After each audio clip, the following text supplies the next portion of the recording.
लोनावला में एक विला है, आयशा विला। सुना है कि लोग उसके पास से गुजरते वक्त ना रास्ता बदल लेते हैं। हाँ बिल्कुल। और कहते हैं सूरज ढलने के बाद तो कोई टैक्सी वाला भी उस तरफ जाने को राजी नहीं होता। ऐसा क्या है भाई उस जगह में? आज इसी पर बात करते हैं। हमारे पास एक सोर्स है, आयशा विला का रहस्य, इसी से जानकारी मिली है। हाँ, ये कहानी है आयशा नाम की एक लड़की की, जो दशकों पहले इसी विला में रहती थी अपने परिवार के साथ। सब ठीक था। फिर एक रात वो अपने कमरे में मृत पाई गई। और मौत भी मतलब अजीब तरीके से हुई। कोई चोट का निशान नहीं, कुछ नहीं, बस आंखें एकदम खुली हुई, जैसे बहुत ज्यादा डर गई हो। और सबसे अजीब बात तो ये है कि उसी रात उसका पूरा परिवार सब कुछ छोड़ छाड़ के वहां से चला गया, हमेशा के लिए। घर छोड़ के भाग गए रात के अंधेरे में? हाँ, उसके बाद से विला वीरान पड़ा है। और तभी से वो डरावनी बातें शुरू हुई। लोग कहने लगे। क्या कहने लगे? स्रोत बताता है कि आसपास के लोगों ने अजीब चीजें नोटिस करनी शुरू की, जैसे रात के ठीक 3 बजे किसी औरत के चीखने की आवाज, बहुत तेज। 3 बजे ही? और क्या? दूसरी मंजिल की खिड़की पर अक्सर एक सफेद साया सा दिखता है। कभी कभी तो बंद दरवाजों के पीछे से परछाइयां हिलती हुई भी नजर आती हैं। सुनने में अजीब लग रहा है, लेकिन ये सब तो सुनी सुनाई बातें भी हो सकती है ना? हो सकती हैं, लेकिन फिर 2002 में एक घटना हुई जिसने इन कहानियों को थोड़ा और पुख्ता कर दिया।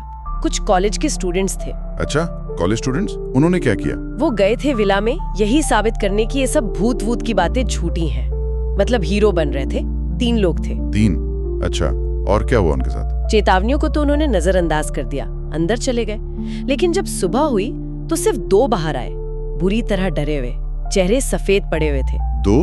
तीसरा कहाँ था? तीसरा गायब था, मिला ही नहीं। फिर कुछ दिन बाद उसकी लाश मिली विला के पीछे बगीचे में। लाश मिली?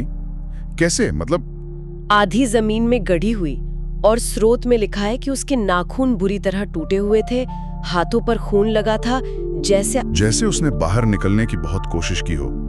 बाप रे, जमीन में गड़ा हुआ, ये कैसे हो सकता है? मतलब किसी इंसान ने किया या? स्रोत सीधे तौर पर तो नहीं कहता, लेकिन इशारा किसी अलौकिक, किसी पैरानॉर्मल चीज की तरफ ही है। जिस तरह से लाश मिली वो सामान्य नहीं लगता। और जो 2 बच गए थे, उन्होंने कुछ बताया? क्या देखा अंदर? एक ने, वो भी काफी वक्त बाद, हिम्मत करके बस इतना कहा, वो असली थी, उसने उसे छुआ था। इसके बाद उसकी मानसिक हालत ठीक नहीं रही।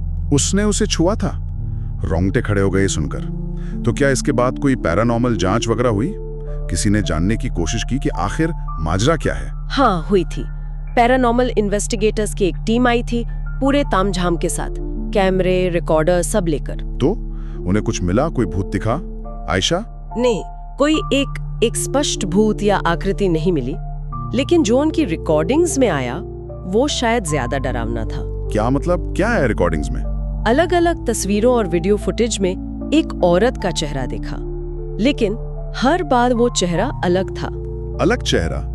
मैं समझा नहीं। मतलब कभी वो चेहरा एक जवान लड़की का होता था, कभी एकदम बूढ़ी औरत का, कभी ऐसा लगता था जैसे चेहरा जला हुआ है, और कभी नुकीले दांतों वाली एक अजीब सी मुस्कान दिखती थी। हे भगवान, ये क्या है? स्रोत का अंदाजा ये है कि शायद वो जगह ही डर से एनर्जी लेती है, और जो भी वहां जाता है उसके मन के सबसे गहरे डर को ही एक शक्ल देकर सामने ला खड़ा करती है। ये तो किसी एक भूत से भी ज्यादा भयानक बात है। मतलब कोई एक दुश्मन नहीं, बल्कि आपका अपना डर ही आपके खिलाफ हो जाए।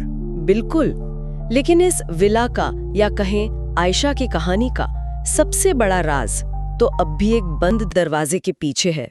आयशा का बेडरूम, वही कमरा जहां वो मिली थी? हाँ, वही। कहते हैं वो दरवाजा अंदर से बंद है। उस रात से आज तक किसी ने उसे खोला नहीं है। अंदर से बंद है? और आज तक बंद है। लेकिन लोग तो कहते हैं कि आवाजें आती हैं वहां से। हाँ, यही तो रहस्य है।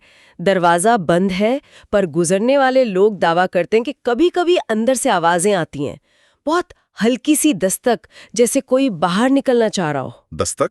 हाँ। और कभी किसी लड़की के सिसकने की आवाज, और कभी-कभी तो एक बहुत धीमी फुसफुसाहट सुनाई देती है जो कहती है, मेरी मदद करो। ये बहुत डरावना है। तो सवाल वही है जो स्रोत भी उठाता है, क्या आयशा उस रात सच में मर गई थी, या वो अब भी उसी कमरे में है, दरवाजा खुलने का इंतजार कर रही है? कौन जाने। वो चीखें, वो साए, वो बंद कमरा, ये सब चीजें आज भी उस विला से जुड़ी हुई हैं। और स्रोत के आखिर में एक चेतावनी भी दी गई है। चेतावनी? कैसी चेतावनी? उसमें लिखा है कि अगर कभी आप अकेले हों और आपको अपने पीछे से, कंधे पर या कहीं भी एक हल्की सी दस्तक महसूस हो, हाँ। तो मुड़कर मत देखना।